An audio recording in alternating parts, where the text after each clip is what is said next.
Right. Okay.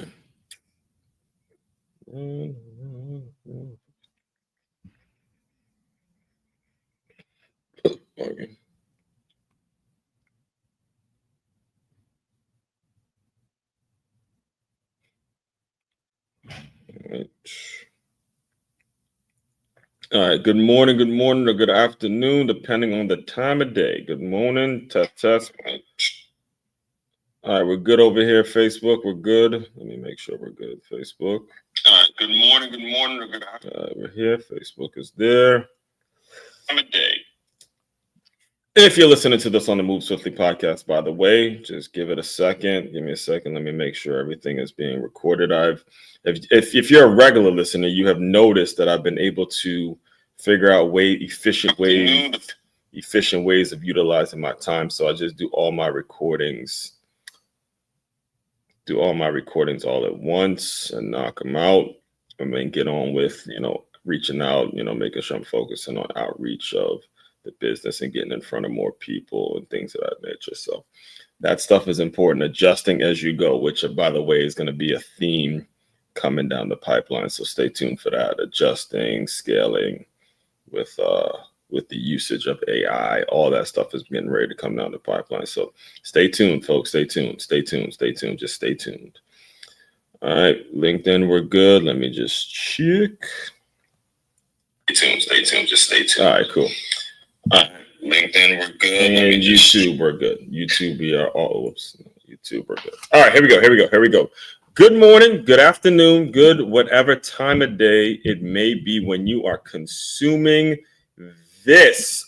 First and foremost, let me introduce myself to any newcomers, anybody that may be new to my world. My name, as one Crookshank. I am your one and only Move Swiftly speaker, former Division I college football player, and current 5-time, soon-to-be 6-time published author and educator. What I do, what I created, what the business is all about, what the whole +LY concept is all about, is taking the lessons that you learn on the football field, the innovative teamwork lessons that you learn on the football field, and aligning them with businesses and business owners and business organizations. So they have a group of employees, they have a staff that moves as efficiently and as cohesively, and they have that eagerness to them as the same thing that you would see in a championship level high school or youth football team. I tell you high school or youth level because, as you can see what's going on in the collegiate and the college levels, money is just completely ruining it.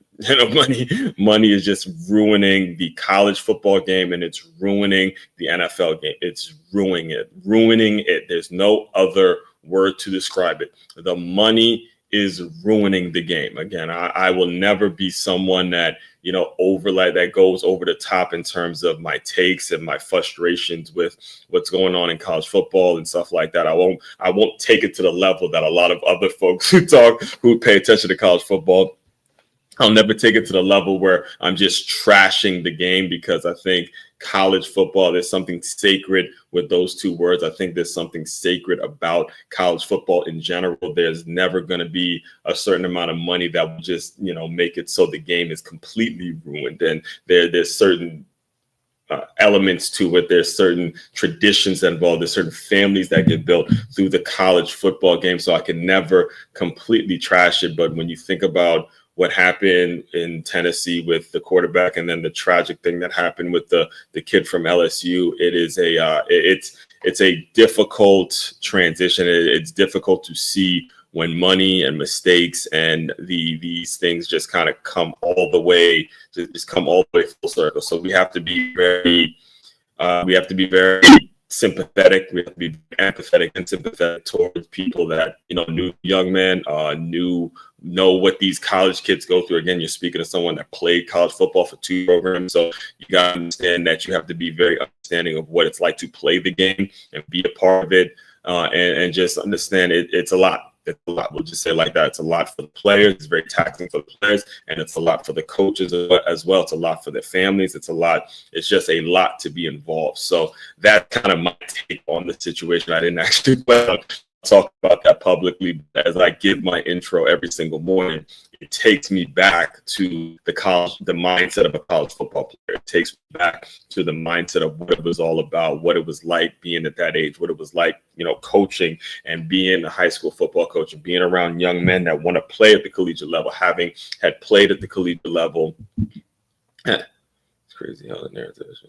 Having had played at the collegiate athletes and getting paid notably, celebrities call it race. Having had played at the collegiate level, and when you see a young man take his life like that, it hits everyone. I don't care who you are. It hits everyone in a certain way. And one of the things that actually really bothered me about it was hearing people's take, how, look, the kid's running away from this, legal troubles again. We don't know specifically why the guy took his life. We don't know the ins and outs. You don't know what the young man was going through, nor do you know what he did. All that stuff is between the family. This is where we as adults, we gotta exercise greater restraint, in my opinion. And we have to make sure we're, again, sympathetic to the family, sympathetic to the teammates, sympathetic to the coaches, sympathetic to the people that knew this young man personally. All right. They knew him personally, and we can't get on the internet and start trashing him or start, saying things that are just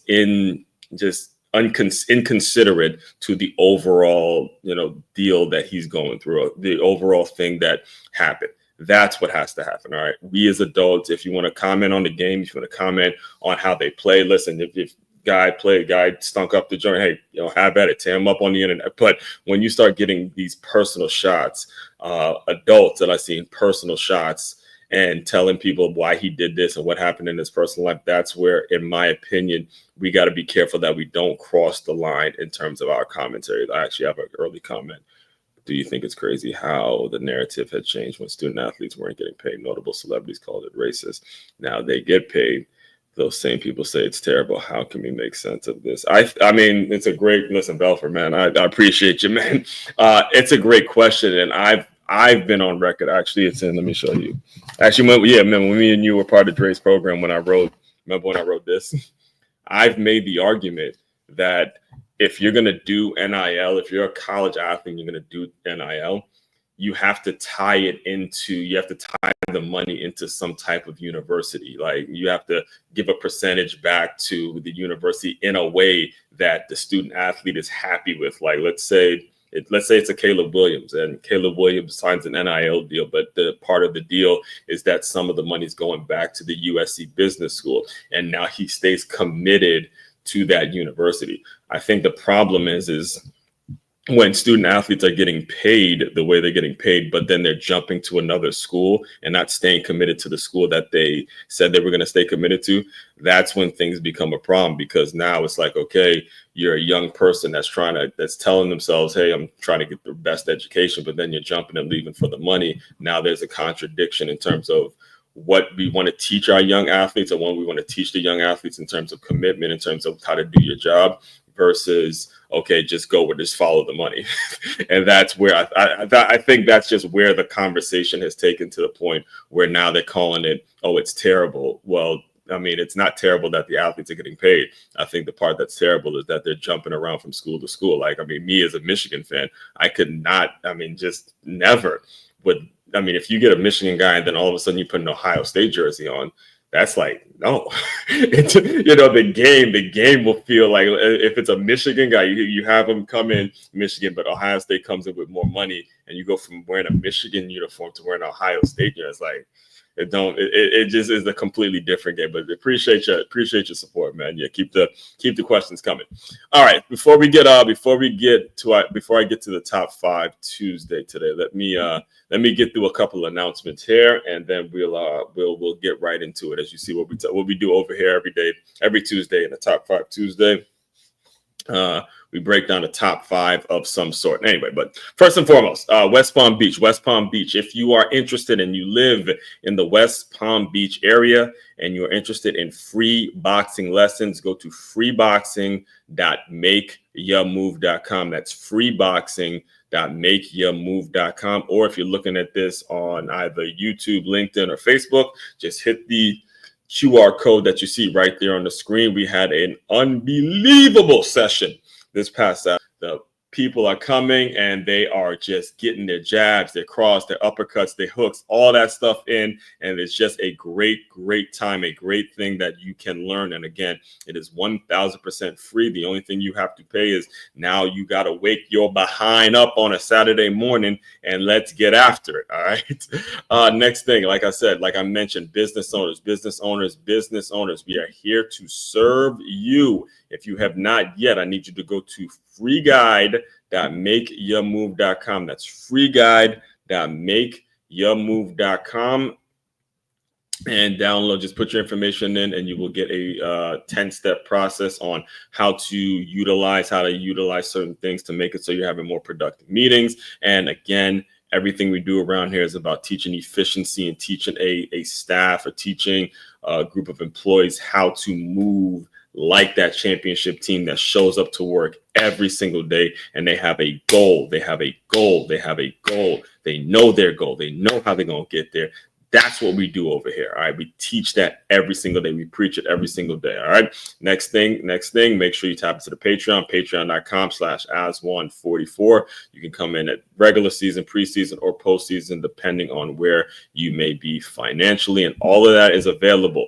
Makeyourmove.com. That's MakeYamove.com. As you can see, if you're looking at this visually, you can shop, you can join the Patreon, you could book me to speak, or you could just learn more about As1, or you can tune into one of those fantastic episodes from the Move Swiftly podcast that comes out every single day. Again, this recording eventually is going to be on the Move Swiftly podcast later on today. So, all that being said, see, did I forget anything? Oh yeah, one last thing. Make sure you like, comment, and subscribe. Make sure to like, comment, and subscribe to this channel, wherever you listen to, whether it's the podcast or this channel. Make sure you like, comment, and subscribe to it. Share it out. Anybody that needs it, especially if you're an owner, especially if you're struggling with turnover, especially just struggling keeping a solid group, keeping a solid team around you. What I do, take those lessons from football. We see the kind of teams that are built, the kind of community, the kind of excitement, the kind of togetherness that the world of football creates. What I do is I take the elements of those things and apply them to businesses. So you need to share this with every single business owner that you know that struggles a ton with getting groups of people to believe in their word and believe in what it is they're doing. All right. So here we go. All that being said, let's get into the topic today. Let's get into the content today on another Top 5 Tuesday. Here is the article. Again, also to make sure you follow me on medium.com as well. This is usually so from time to time, I'll put an article out on LinkedIn. But if you really enjoy my work, if you really enjoy reading quality stuff, most of my articles are going to be coming out on Medium. Also, the next book I have, let's see, it's April. So I have officially 8 months now, 8 more months because I said it, you guys heard it. Again, I'm one of those that once I say I'm going to do something, I got to get it done. I got to get it done by any means necessary. So book number 6 on how to be a wintrepreneur, it's coming out, I said before 2026. And a lot of the work that I do medium wise, again, I have over 300 articles on this one platform. Some of those articles are going to make it on the book, some aren't, and it's going to really be about wintrapreneurship and how to create that wintrapreneur culture in your workplace. So yeah, that's another place you need to be following me. I'm thinking I may just give out a free book for anybody that follows me on medium.com, something to that effect. Again, all these things are in the works as we speak. And as I have conversation and I reach out to certain college programs, athletic programs, it's going to be something great. It's going to be something great. Let me just tell you right now, get on, start moving swiftly, get on before the train leaves, because the train is leaving and we ain't looking back. We ain't looking back. I used to say that all the time. It's like all As1 really needs is that significant other that gonna ride with them and is gonna be lock on, give them that foundation, and then you're gonna see a different dude. Like I was a different dude before I met her, but now it's like, okay, your As1-ness is starting to come out. It's about to go down. Okay. I'm getting off topic. I'm losing it right now. All right, let's get to the article, folks. Let's get to the article. All right, so. Top five environments in which I excel by As1 Crookshank. Top 5 Tuesday, hashtag make your move. Here we go. As is the norm here in the Move Swiftly Sports Marketing, as is the norm here in the world of Move Swiftly Sports Marketing, we're back at it with another Top 5 Tuesday. This week's list was sparked by a recent school trip that I took with a group of first and second graders to the Mounts Botanical Gardens in West Palm Beach. Before touring the garden, we sat through a quick but insightful lecture on how different plants thrive in different environments. The idea stuck with me. It got me thinking, what are the environments where I grow, perform, and contribute the most? After reflecting, here are the top 5 environments where I personally excel, the places that bring out the best in me and have helped shape the career path I walk today. Boom! Before we even start the list, that is how you become a content machine. All right. Shout out to Dre who actually coined that term. Becoming a content machine is about seeing what's going on in life, absorbing the energy, absorbing the things, absorbing all of it, and saying, okay, how am I going to do that? How am I going to do that? Let me write that down. I'll show you guys my notepad right here that I have. Actually, it was one of my colleagues, a teacher, that gave me this notepad last year. I still have it in my backpack. Anytime something goes down, put it to paper, write it down. What you got to do? How can I speak about this? How can I flesh out this topic? How can I do this? How can I do that? Constantly on a day-to-day, moment-to-moment basis, just simply getting better. That's how you really perfect your craft. That's how you work your craft on a day-to-day basis to the point where no one can really tell you no. No one can actually stop you because in your mind, you're just going. You're going regardless of who's with you. You are absolutely just going to keep rolling. All right. So first things first, and I've already kind of stepped on this. I've always kind of stepped on it as you guys heard me talk about, football, my experience of playing football and all that. But number one should not be a surprise in terms of the top 5 environments in which I excel. Number one is football practice fields. Let's start with the obvious. I'm reading it directly from the article, folks. It says, let's start with the obvious. If you spent even 5 minutes around me, you already know the football field is my sanctuary. My sanctuary. Oh, man, the sanctuary. All right. As a teenager, and this is important now. This is important because I want to make sure I flesh out this point in regards to how when you really know you're doing the work that you need to be doing. You're doing the work that you were called to do. You're doing the work that you were called and put on this earth to do. When you're doing your work, not your job, but your work. There's a difference. Not your job. You're doing your work. You're doing your work. You're doing your work. Your job is some shit that you just getting paid for, and you would only do it if you're getting paid. If you're getting paid to do it. Your work is the stuff that you do, no matter how much damn money you got, no matter what you're going to do it all day and every day, because that's what we got to have. And that's what we got to get back to finding. We really got to find this. In fact, this morning, I was listening to one of my favorite YouTubers. His name is Anton Daniels. And he was talking about how there's some folks who are going to be stuck in a job for the rest of their life because it is all mindset. They forgot exactly what it is they wanted to do as a kid. They forgot what they were all about. And as soon as somebody gave them a damn check, and as soon as they paid this and paid that, all of a sudden they forgot all their goals, forgot everything. They forgot everything that they wanted to do because somebody gave them a check, and now you're stuck in this job that you have to go and do every day, and you absolutely hate it. You hate it to the point where you just do it and you're miserable all day, and you forgot about the work that you actually are passionate about and the work that's from your heart that you're going to be continuing to do. You forgot about that. You can't let that happen to you. Don't let it happen to you. And I'm going to tell you this story.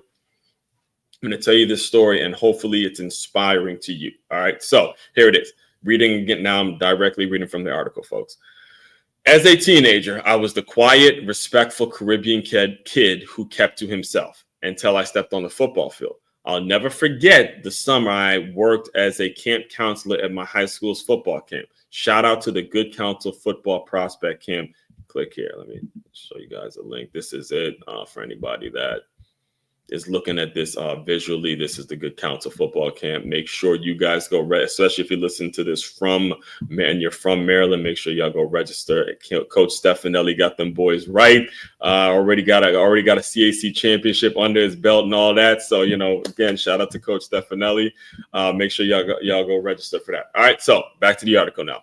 Each player was assigned that, and this was when I used to coach at that camp in the summer. This is when I was still playing there. It says each player was assigned their own team of younger campers to coach. By midweek, I'd become the loudest person on the field. One of the coaches even pulled me aside and said, "You're really into this camp. I'm proud of you." That moment was a spark. I discovered that in football, I'm not shy. I'm a leader. All right, let me break this down for you guys. I want you guys to really picture this because I touched on this yesterday when I was talking about the environment in which required me to grow and how it was me being many times the only Black kid in a class, and me being, in fact, I think I have the picture still. I think I have the thumbnail, right? Yes. It was this, I'm one of the few Black kids in this entire school, in this entire situation. And that forced me to grow because it forced me to look beyond color and look to be in a situation where, hey, you have to actually have merit. You have to actually be good enough to do this. And I had to actually be good enough to play in the game. It wasn't just because I was Black that I started. It was because you actually could play. You actually showed up to workouts and, was in the weight room and did sprints and, did his best. Again, all that stuff plays a factor, and it has nothing to do with race, right? So as I was going through that social cultural change, you got to understand, I grew up in a two-parent household, Caribbean parents, Trinidad and Tobago, like hardcore. My father was up my ass, plain and simple. I mean, I would never, ever disrespect an adult. The way that, and this is another thing I might go on a tangent about, because when it comes to the way I was raised with my mother, my father, and even my older sister, who had many times kind of became a sort of a parent too type person, I would never disrespect adults. I would never have a disrespectful thing. It's like, hey, yes, ma'am, no, ma'am, yes, sir, no, sir. That was just who I was. Shy, reserved, didn't, cause any trouble, wasn't talking back to teachers, wasn't talking to class. Again, and I had no friends at the school. I was incredibly shy and reserved, right? So here's what happened. Again, that's a good thing. That's a good thing. And no one's I'm not going to tell you to not be like that. But when you get on the football field, you got to become an asshole. Right? This is what I learned. When you get on the football field, you got to stop being Mr. Nice Guy. You got to stop being, a shy. No, you got to start becoming an asshole. That's the beauty of the game, man. That's the beauty of the game. The game requires you to start being an asshole a little bit. Start kicking some out. There was a time I was in college, and shout out to Coach Tooch and Coach Trick. I was with the linebackers, and this is at Stony Brook, and Tooch was the linebacker, and he was complaining about how the D-line didn't know what they were doing. They didn't know what the slants needed to be on. They didn't know what gaps to fill, and it would cause so many problems. And Coach Trick just looks at him. He goes, look, man, time to start kicking some ass. You got to start kicking some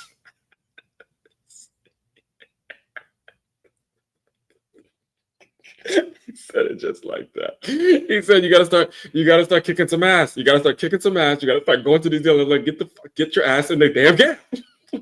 Okay. And this is why I'm so appreciative of my college experience, because I started out at Stony Brook on the defensive side, and then I moved to the offensive side when I was around the head coach. At least the head coach at the time, his name was Coach Priori, Coach P. We called him Coach P. And he would work with the offensive line primarily. And we had another leader in our center. His name was Paul Fenaroli. And I remember there was one time where he was yelling at Paul Fenaroli. He was like, "I haven't seen you become an asshole yet. I haven't seen you be an asshole." Like, he wants that. He wants that player to be an asshole when you get on the field. All right, that's the point I'm making. Is, again, me, shy, reserved, relaxed kid off the field. That's what they want. That's a great kid. You don't got to worry about social problems. You don't got to worry about doing things. Don't got to worry about things that are happening off the field, which is important. All right. But when you get on the field, the beauty of the game is when you get on the field, now you get to be an asshole. Now you get to yell and scream at people and get a little edgy and be a little chippy and all that kind of stuff.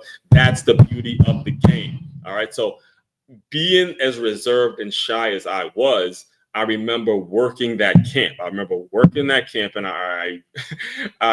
again, Coach Malloy, he let us in the camp. He made it so we actually got like a stipend. We got like $50 or whatever it was to work the camp. And he would give us these groups of kids, like we would do these 7-on-7s, and we'd have our seven groups of kids, and then another teammate of mine would have their 7 group of kids, and then we'd compete in a 7-on-7 throughout the week. And let me tell you, man, I was like, this shit is in my blood. I didn't know I could talk like this. I didn't know I could scream and get this loud. It had to either be my sophomore or my junior year, where I'm running around, I'm screaming at kids, I'm doing stuff that is like, yo, Asmar, you gotta remember, not high school yet, to the point where I didn't realize it was happening until Coach McFadden, he comes to me after like while we're in break or whatever, and he looks at me, he goes, hey man, you're really into this camp. You're really doing it. You're really showing us a side of you that we don't normally see. We don't normally see, right? So what happened was, when I graduated from college, I remember, or when I was close to graduating, I didn't graduate yet. I went back, and me and McFadden had a chat, and I was telling him I wanted to get into coaching and stuff like that. And then he asked me, is this something that you knew you wanted to do, back when you were here and when you were a teenager and all that? I'm like, now that I'm thinking about it, yeah, because of that specific time. And the reason I'm bringing all this, and I wanted to give you as much backstory as I possibly can, is because when you lose your way, it's really important to think back to those years in your teen years and before your teen years, or those years in which you really had the ambition to build something, and what brought you out, what really lit you up, what really made it so you could talk about this stuff on hours upon hours upon hours upon hours upon hours. So that had to be number one on the list. Easily, point blank, number one on the list was those football fields, that practice field, running around in camps and running around with kids, where it's like you're screaming to really get them better, because that's where the growth happens. That's where all it is. Public speaking, all it is, the books, all this stuff happened right there. When you got to drop your nuts, man, you got to drop those nuts. You got to toughen up those baby nuts and say, let's play ball, baby. Woo! Okay. Let me get that sip of water. I give some water. You see why it's number one, right? All right, let's get to number two. Hosting workshops and auditoriums. Hosting workshops in classrooms or auditoriums. All right, back to reading from the article again. Do not forget, like, comment, subscribe, and share this video with anybody that needs to hear it. They lost their way, they're a business owner, and they cannot seem to keep that staff together. All right, so number two, hosting workshops in classrooms or auditoriums. This one I credit to Positive Coaching Alliance. Yes, I do. At one point, I was hosting multiple workshops daily across South Florida. They had just signed a regional contract and I was the only certified trainer available. Whether it was a packed auditorium of coaches or a single team of student athletes, I brought the energy every single time. Those reps gave me the confidence to develop and host my own workshops. One's now focused on employee development and leadership training. You can check them out, and you can check out what that's evolved into here. And I'm going directly to the Move Swiftly workshop, which is right here for business owners that are having a challenging time. And before I even go, let me give PCA a shout out, because this is actually where it all started. For those of you who are listening to this on the Move Swiftly podcast, I'm just kind of scrubbing through the Positive Coaching Alliance, positivecoach.org, who I have so much admiration and respect and appreciation for this organization, because you got to understand, it was at a time that I was at a crossroads. I moved to South Florida and I had to make 2 part-time jobs work. I had to work at a 9-round kickboxing fitness, and I was working for the Miami Dolphins Foundation.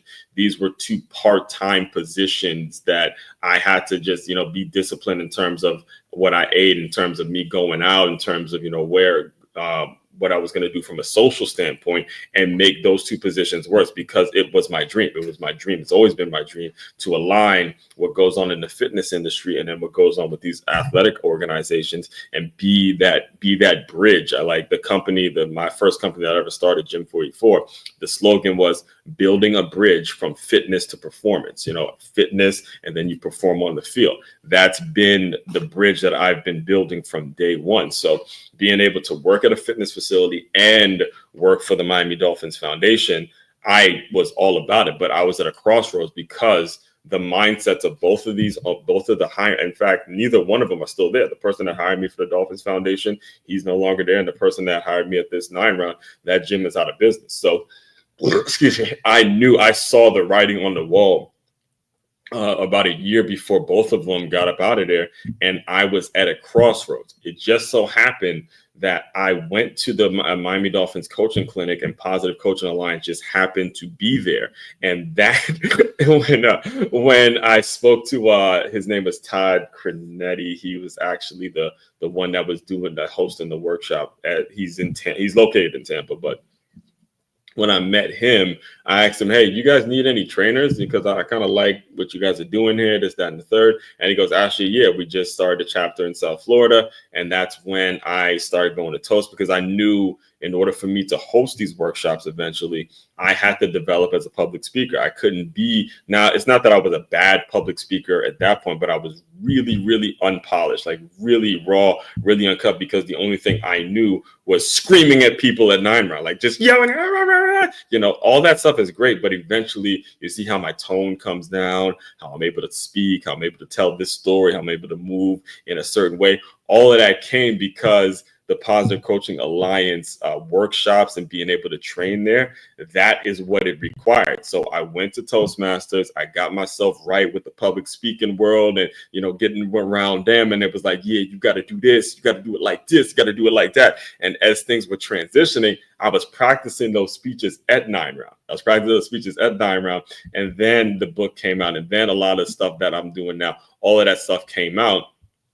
And I have to give, again, I got to give PCA the credit, because without that organization, it would have been a real challenge for me to see what my next move was, what my thing was. And that led from PCA, the reason. So they recently, I checked it the other day. I don't know if it's so let me check it now while I'm looking. But so let's see. I'm pretty sure they did. Yeah, I'm pretty sure. Let me see. Yeah, so they took me off the website, which I expected, because they're an organization that doesn't, and sometimes I get a little controversial in my content, politics, and maybe some things I bring up that ain't really right on their end, which is fair, which is 1,000% fair, especially this political season, when I might have said some things that weren't in alignment, so to speak, with their overall message. But at the end of the day, it's all love. It's all love. It's all love when it comes to this organization. I know a lot of these people that I'm scrolling through all the trainers at PCA, and I know a lot of them, and I had opportunities to talk to them and see what they're about, what business is, and how they built their stuff. And I'm inspired every time I see anything Positive Coaching Alliance. But yes, I get it. They had to remove me from their website, because again, there's some things I've said, I've said publicly, that isn't going to be necessarily the best. Because I get controversial, especially when you're talking politics and this political season and some of the things that I had to deal with on a day-to-day basis. It's like, look, man, I just have to get it off my chest. So anyway, so that's number 2. Number 3, again, you could probably expect this one: leading a boot camp workout. If you've ever seen a Move Swiftly Thought video, you already know the vibe: passion, sweat, unfiltered truth, all of it right after my morning run. That passion was cultivated during my time as a lead trainer at 9 Round Kickboxing Fitness, where I had to run multiple classes a day, often solo. The energy had to stay up, and I made sure it did. The moment I realized people were actually feeding off that energy, I knew I had something special. Today, that spark lives on through content that blends fitness, mindset, and motivation. And I said it this morning. When I ran through this top 5 in a quick way. But from this morning to now, when I'm revisiting it, when you are going to pursue something that's never been done, when you are asking people for 5 figures, you are asking people for a 5-figure deals to invest 5 figures in you, you had better have something that makes you different. You had better have something that makes you unique, that makes it so they want it from you and only you. Only you could provide the thing that they want. If you're asking for real money, all right, I'm not talking, you buy a book for $25 or you buy some t-shirt that you're selling for $15 or some hat or some cup or some shit that you have, that's some small item stuff. Again, fair. If you want to sell that, go ahead and sell it. But you have to sell a whole shitload of them if you're going to actually make a difference in your life. I'm talking about the folks, the thought leaders, the authors, the professional speakers, and the folks that I want to be amongst that I want to be, mentioned in, like the Eric Thomases of the world and the Inky Johnsons of the world, the big dogs. I'm ready to start with the big dogs, right? The Les Browns of the world. If you are asking folks to pay Aswan Crookshank well over 5-figure deals, invest 5 figures in you, you had better have something that makes you unique. And I'm saying me, but I'm talking to you guys directly who talk about wanting to do something great, who talk about wanting to be a thought leader, who talk about a lot of shit, just talking. All right, talking.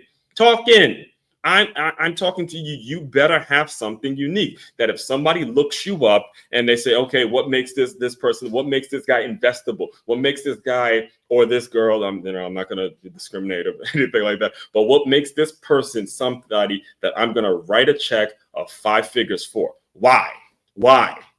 So for me, that I get so fired up when it comes to this, because number 3, leading a boot camp workout is what led to the daily Move Swiftly thoughts. I'm going to look it up with you guys. Because again, you can pull my receipts. It's daily Move Swiftly thought. Bang. Right after a run, over 1,000 of them that have come out, where it's me right after a run, making it so I am, actually, instead of daily, let me just put Move Swiftly thought. Making it so I am capturing that feeling. I'm capturing that feeling that you have right after a run. And it's a beautiful, beautiful feeling. It's a beautiful feeling because you did something productive, and you're not depending on another person to have given you these endorphins, giving you this refreshing feeling. It's not dependent on what somebody else can give you. This is stuff you can give to yourself. And that's power. That's beautiful. That's something that you should have in your own heart. And if you could teach that mentality to every single employee that you have, you will absolutely have a business that's thriving. You will absolutely have a business that's moving in a direction where you just have a positive attitude. Even if it's something negative that happens, you just are walking in with that positive attitude. And in many times, and I've had a ton of jobs, and many times, that right there is the difference. Just walking in with a damn positive attitude and having some appreciation for the fact that you have a damn job. That right there would solve a ton of your problems. So a ton of you people listening to me right now, that would solve a ton of your problems if you would just figure out a way to get it so the people who walk in there show some damn appreciation for the fact that they have a fucking job and they're not living homeless. They're not living under a bridge somewhere. If they would actually just show some appreciation for that, then you would actually have something positive. But unfortunately, we give people too much money. We start throwing a bunch of salaries at them. We start making them feel like they're more qualified than they actually are. And then now you get people complaining, well, this did happen. There's president do this. There's president do all this other shit. Like, just shut up and do your damn job. Shut up. Okay. See that.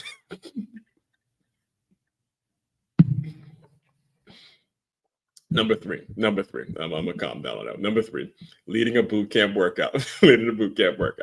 And when it comes to leading a boot camp workout, you gotta understand what you just heard me say, what you just heard me get off my chest, is when the people are coming in for a workout, that's what they want. They want to hear that. They want to get their ass kicked. They want to be punished. All right. And I've been in fitness for a long time. And I remember working it was actually in the Orange Theory.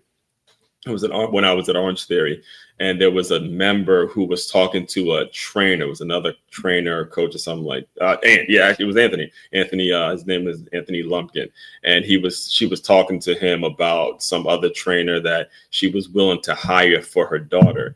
And she said to us, it was me and Anthony. I remember we were working the front desk, and Anthony was one of the coaches. I was working in sales, and she goes, I didn't hire him because he was too nice.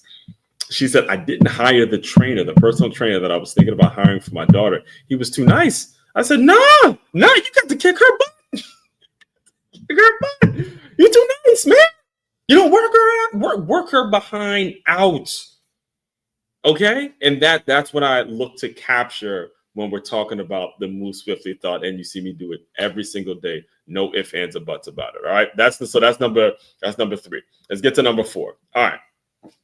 Watching games at a sports bar.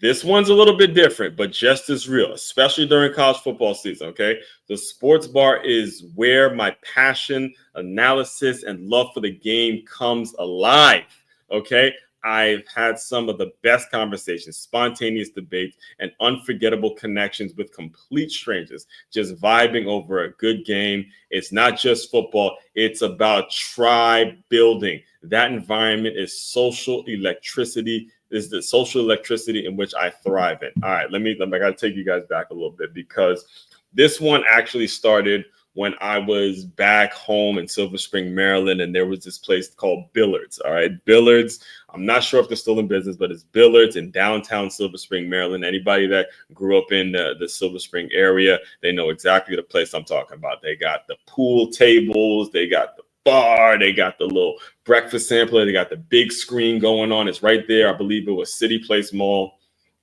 where they got the TVs going. It was an unbelievable atmosphere. This was my first time in a sports bar. I was 19 or so when I first discovered it, and was where the first time I went there, I was with my family, with my mother, father, sister, and we watched prior to this season, but it was the last time the Redskins actually won a playoff game, when they beat the Tampa Bay Buccaneers with Sean Taylor. And, he got the innocent, and unfortunately he had the incident where he spit in the guy's face and all that kind of stuff. It was that game with LeVar Arrington and all that. I was having my LeVar Arrington jersey. I was running around because we won that one. We won our playoff game, and I was running around reckless and hugging total strangers and all that shit, right? So there was a time where it was just me and my sister. We went back. I was 19 and I had to move back home, and I was working at Washington Sports Club, and we had went back to watch a Dallas Cowboys versus Redskins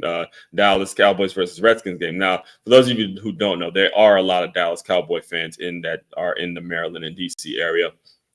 So again, I have my Sean Taylor shirt on, have my other Redskins folks with me, other Dallas fans were there. And we happened to win that game when we played, and the kind of love, the kind of energy, the kind of passion, the kind of just overall vibing, like I said, with other fans and even Dallas fans, to be honest with you, because this was back when Romo was playing there, and I was screaming out, "Romo's a homo! Romo's a homo!"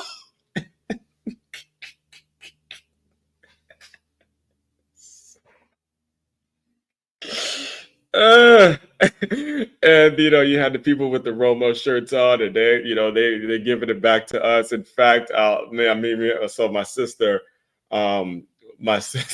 it was actually the Tampa game, the one where it was me, my sister, my mother, and and my father, when we watched the Redskins beat the Tampa Bay Buccaneers that year, and it was a close game. Again, I know the game of football. I watch it, I play it, I know what needs to be done. And we had a slim lead, and Clinton Portis was the running back. And I'm screaming at the TV. I'm like, Clinton Portis, give the ball to Portis, give the ball to Portis, give the ball to Portis. Put on the ground, keep the game on the ground, slow the clock, slow the game down. Make it so the clock is moving, and we're running the ball. We don't need to be passing right now. And you had a lot of foreigners. who didn't really know the game. They just knew names, but they didn't know how to strategically win games. So you had a foreigner who was screaming out, Santana Moss! Santana Moss! Santana Moss! So Santana Moss was a wide receiver, and I'm looking at him like, bro, we don't need to be throwing the ball to Santana Moss right now. All right. I get what you're saying, and you like saying the name Santana Moss, but right now we just need to keep the ball on the ground, keep the clock moving, and win this game. All right, we gotta win this game. So, my sister kind of picked up on the little conversation I was having with him, and we have a running joke where it's like Santana Moss. So that's just kind of the way it is when it comes to sports bars and what it's all about. It's a beautiful time. And don't get me started, like when I found the Michigan football people out here in South Florida, oh man, you better believe it, boy. It's great to be a Michigan Wolverine. That's great. So those are my teams. Whenever I'm watching, especially during the fall, sports bars, you can see me regularly there watching my Redskins or watching my Michigan Wolverines and really vibing out with my fellow people. Those are my people, man. Those are my people. The people I really get a hold of. If you paid attention to me throughout this past fall, then you know exactly what I'm talking about. All right. So final one is number five, creating activities for young students. This one caught me by surprise. Over the past few years, I've worked as an educator in both daycares and a startup K-5 school without a formal teacher's certificate. And yet, whenever I'm asked to design something interactive for students, I deliver. Whether I'm pulling from time spent with my niece and nephew, because I used to do it all the time when they were that age, leaning on my camp counselor days, like I was telling you earlier, or channeling the character that my girlfriend calls the one and only Move Swift+LY. She called me that this weekend. She said, you are an actual character, actually.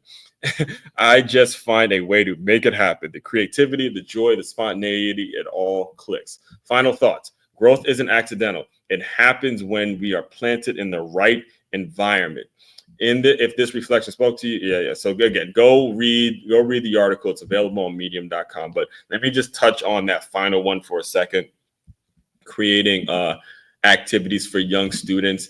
This one again, it came from a place where my niece and nephew, because my niece and nephew came when I was in my early 20s and I had just graduated from college, and they were actually my world. I was watching them grow so fast. I mean, it seemed like I blinked and my niece was 3 years old and my nephew was 1. And this one's, he can't even pronounce her name. He's calling her Yada, and they're trying. So me being the uncle that wanted to be very active, wanted to be the one that was running around with them and, be energetic, be that uncle that they remember, man.